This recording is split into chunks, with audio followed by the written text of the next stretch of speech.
नमस्कार, FM news देख रहे हैं आप। आपके साथ मैं हूं हर्ष त्यागी। उत्तर प्रदेश में ऐतिहासिक जीत हासिल करते हुए लगातार दूसरी बार सत्ता पर काबिज हुए योगी आदित्यनाथ दिल्ली पहुंचे हैं और माना जा रहा है कि योगी आदित्यनाथ को बीजेपी संसदीय बोर्ड का सदस्य बनाया जा सकता है। बीजेपी में किसी भी नेता के लिए संसदीय बोर्ड में स्थान मिलना इसलिए भी अहम है क्योंकि पीएम पद की दावेदारी से पहले नरेंद्र मोदी को भी गुजरात का मुख्यमंत्री रहते हुए संसदीय बोर्ड का सदस्य बनाया गया था।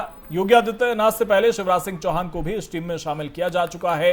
आपको बता दें कि योगी आदित्यनाथ के साथ दोनों डिप्टी सीएम दिल्ली दौरे पर हैं। उन्होंने प्रधानमंत्री नरेंद्र मोदी से मुलाकात करनी है। इससे पहले राष्ट्रपति रामनाथ कोविंद से उन्होंने मुलाकात की है।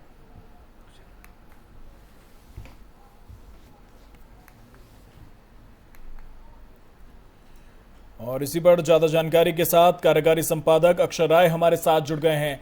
अक्षय, राष्ट्रपति से मुलाकात सीएम योगी आदित्यनाथ ने कर ली है, प्रधानमंत्री नरेंद्र मोदी से मुलाकात होनी है, अन्य बीजेपी के वरिष्ठ नेताओं से मुलाकात होनी है। किस वक्त ये मुलाकात है और क्या कुछ खास रहने वाला है? देखिए, मुलाकात चल रही है 7 बजे से मुलाकात चल रही है। सीएम योगी आदित्यनाथ पीएम आवास में मौजूद है। इसके अलावा डिप्टी सीएम केशव प्रसाद मौर्य और ब्रजेश पाठक डिप्टी सीएम दोनों मौजूद हैं। लगभग आधे घंटे से ज्यादा का समय हो चुका है। बैठक जारी है। बैठक में ये माना जा रहा है कि 2024 में जो चुनाव होने वाले हैं, किस तरह से समन्वय के साथ बीजेपी आगे बढ़ेगी, अपनी सीटों को किस तरह से आगे बढ़ाएगी और किस तरह से कार्य योजना तैयार करनी है, इन 3 प्रमुख नेताओं के साथ प्रधानमंत्री मोदी की बैठक चल रही है। और बैठक में विकास कार्यों का जो लेखा जोखा है उस पर चर्चा हो रही है। इससे पहले प्रधानमंत्री से ऊर्जा मंत्री और नगर विकास मंत्री ए.के. शर्मा जी ने मुलाकात की है। उनसे भी तमाम मुद्दों पर चर्चा हुई है। तो साफ तौर पर है कि 2022 में बड़ी जीत के बाद बीजेपी ने 2024 की तैयारियां शुरू कर दी है। 2024 में यूपी क्योंकि सबसे बड़ा राज्य है, 80 सीटें वहां पर लोकसभा की आती हैं। 2014 में 71 सीटें जीती थी, 2019 में 63 सीटें जीती थी। साफ तौर पर है कि उस सीटों को बढ़ाने का मकसद रहा है और किस तरह से कल्याणकारी जो योजनाएं हैं उनको लागू किया जा सकता है, जनता के बीच में कैसे पैठ बनाई जा सकती है, उस पर तमाम चर्चा चल रही है। और खास बात ये रही है कि पहले अकेले सीएम योगी आदित्यनाथ या फिर केशव प्रसाद मौर्य या ब्रजेश पाठक के साथ पीएम ने मुलाकात पहले की थी, लेकिन अब तीनों बड़े नेता इस बैठक में मौजूद हैं। तो साफ तौर पर एक संदेश देने की कोशिश भी है कि सरकार और संगठन में कोई भी मतभेद नहीं है और जनता के हित के लिए सभी लोग एक। अक्षय, माना यह भी जा रहा है कि इन मुलाकातों के बाद, इन बैठकों के बाद संसदीय बोर्ड के सदस्य के तौर पर योगी आदित्यनाथ के नाम का ऐलान हो सकता है। देखिए हर्ष, प्रधानमंत्री मोदी के बैठक के बाद अमित शाह के साथ बैठक होनी है। उसमें भी योगी आदित्यनाथ रहेंगे और दोनों डिप्टी सीएम रहेंगे। इसके अलावा संगठन प्रभारी जो रहे हैं राधा मोहन सिंह भी वो बैठक में शामिल हो सकते हैं। इसके अलावा कह सकते हैं कि बीएल संतोष या और जो सुनील बंसल हैं वो बैठक में मौजूद हो सकते हैं। उसके बाद कहा जा रहा है कि मुहर लग सकती है कि योगी आदित्यनाथ को संसदीय बोर्ड में शामिल किया जाए, लेकिन अभी तक ये सिर्फ अटकलें हैं। लेकिन ये एक दिन तय है कि योगी आदित्यनाथ को बीजेपी ने मन बना लिया है। उनको दिल्ली में जरूर लाया जा रहा है संसदीय बोर्ड में, वो शामिल होंगे। ये लगभग पक्का हो चुका है, बस सिर्फ घोषणा होनी बाकी है। बहुत बहुत शुक्रिया अक्षय आपका तमाम जानकारी के लिए।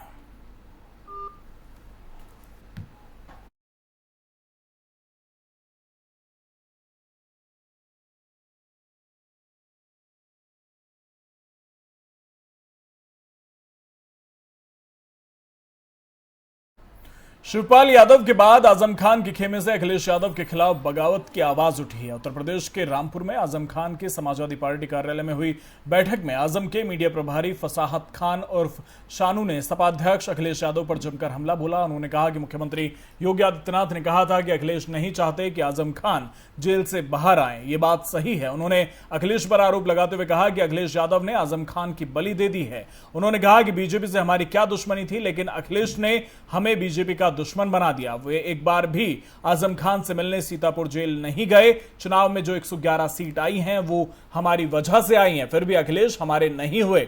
आजम खान के मीडिया प्रभारी ने कहा कि अखिलेश यादव को हमारे कपड़ों से बदबू आती है और वे आजम खान के बारे में बात तक करना पसंद नहीं करते।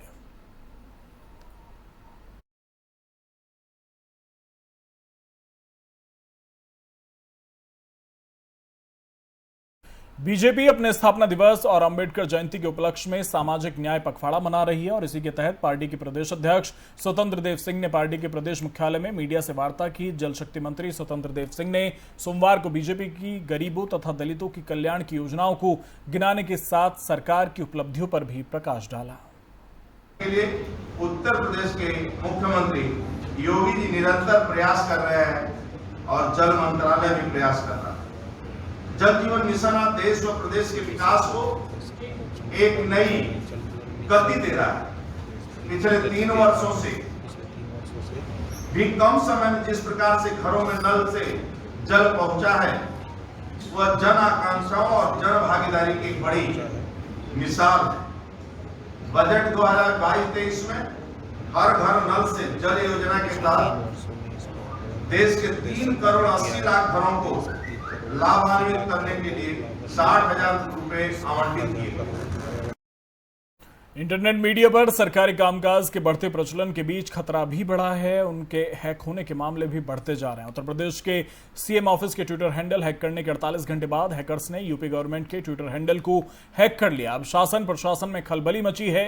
@यूपी गवर्नमेंट ट्विटर हैंडल को हैकर द्वारा हैक किया गया और हैक करने के बाद हैकर्स ने यूपी सरकार के ट्विटर हैंडल के बायो और डीपी चेंज करने के साथ ही हजारों से अधिक ट्वीट कर डाले। हैकर्स ने कई ट्वीट भी किए। साइबर विशेषज्ञों की टीम ने अकाउंट को रिकवर कर लिया है। साइबर विशेषज्ञ हैकर्स की ओर से किए गए ट्वीट को हटा रहे हैं और माना जा रहा है कि इस मामले में भी पुलिस FIR दर्ज करेगी।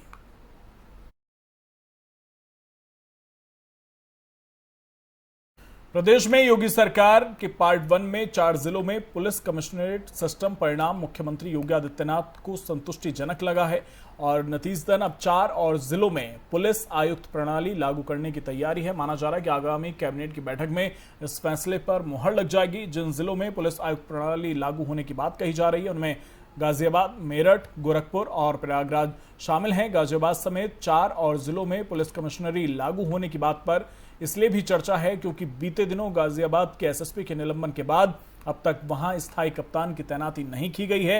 नोएडा में भी तत्कालीन SSP वैभव कृष्णा को हटाने के बाद SP की तैनाती नहीं की गई थी और 4 दिन बाद लखनऊ और नोएडा में पुलिस आयुक्त प्रणाली लागू हो गई थी। गाजियाबाद NCR का इकलौता प्रमुख शहर है जहां पुलिस कमिश्नरेट लागू नहीं है। गाजियाबाद जिले की अधिकतर आबादी शहरी है और क्राइम रेट भी ज्यादा है। वहीं गोरखपुर सीएम योगी आदित्यनाथ का गृह जनपद है और यहां की सुरक्षा और कानून व्यवस्था को मजबूत करने के लिए इस जिले को भी पुलिस आयुक्त प्रणाली के लिए चुना जा सकता है।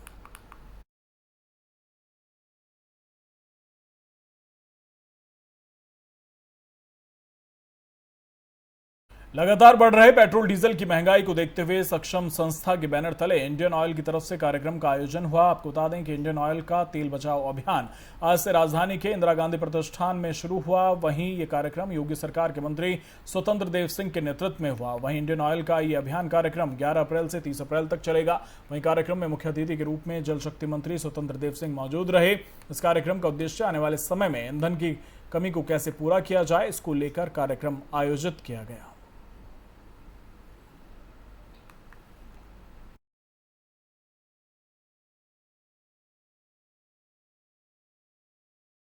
बुलंदशहर में पुलिस का शूटआउट ऑपरेशन जारी है। प्रशासन बदमाशों के खिलाफ हर दिन जाल बिछाता है जिसमें पुलिस को कामयाबी हासिल होती है। ऐसे ही गोकशी की वारदात को अंजाम देने जा रहे 3 शातिर गोकशों की मुठभेड़ पुलिस के साथ हुई जिसमें पुलिस को बड़ी सफलता हासिल हुई। पुलिस द्वारा एक शातिर गोकश को गिरफ्तार किया है। आपको बता दें कि उसके पैर में पुलिस ने गोली मार दी जब वो भागने की कोशिश कर रहा था। हालांकि 2 गोकश मौके से भागने में कामयाब रहे।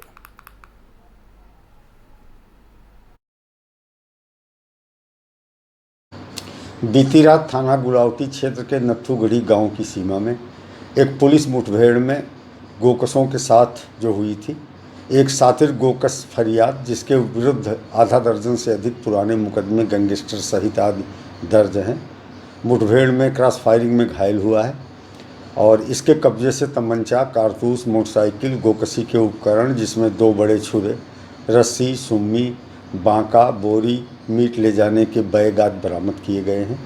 मुठभेड़ के दौरान ही रात में अंधेरे का फ़ायदा लेते हुए इसके 2 साथी जिनकी शिनाख्त सिराज और अफजाल के रूप में हुई है, मौके से भागने में सफल रहे हैं। उल्लेखनीय है कि इनमें अफजाल के विरुद्ध भी लगभग 1 दर्जन मुकदमे गोकशी आदि के पूर्व से दर्ज हैं। तो निश्चित तौर पर ये ग्रुप गोकशी करने के इरादे से निकला था और पुलिस द्वारा रोकने पर ये मोटरसाइकिल से कूद के भागे और क्रॉस फायरिंग में इसे फरियाद को गोली लगी और वो घायल हुआ, जिसका इलाज कराया जा रहा है। अन्य दोनों भागे हुए अभियुक्तों की गिरफ्तारी के भी प्रयास किए जा रहे हैं। यूपी के मुख्यमंत्री योगी आदित्यनाथ के कड़े रुख की वजह से उत्तर प्रदेश में बदमाशों का जीना दूभर हो गया। बदमाशों का एनकाउंटर और गिरफ्तारी से बौखलाए बदमाश अब उत्तराखंड की ओर अपना रुख करने लगे हैं। अब इसको लेकर उत्तराखंड पुलिस भी ऐसे लोगों के खिलाफ विशेष अभियान छेड़े बैठी है और एक के बाद एक उत्तर प्रदेश के बदमाश तस्करों से लेकर उत्तराखंड की शांति को बर्बाद करने वाले लोगों को गिरफ्तार कर जेल भेजा जा रहा है। और उसी क्रम में कुंडा थाना पुलिस ने भी एक उत्तर प्रदेश के जिला रामपुर के रहने वाले मौसम खान नाम के युवक को गिरफ्तार किया है, जिसके पास 3 अवैध असलहों के साथ लगभग दर्जन भर से अधिक जिंदा कारतूस बरामद हुए। फिलहाल पुलिस ने आरोपी को गिरफ्तार कर न्यायालय भेज दिया है।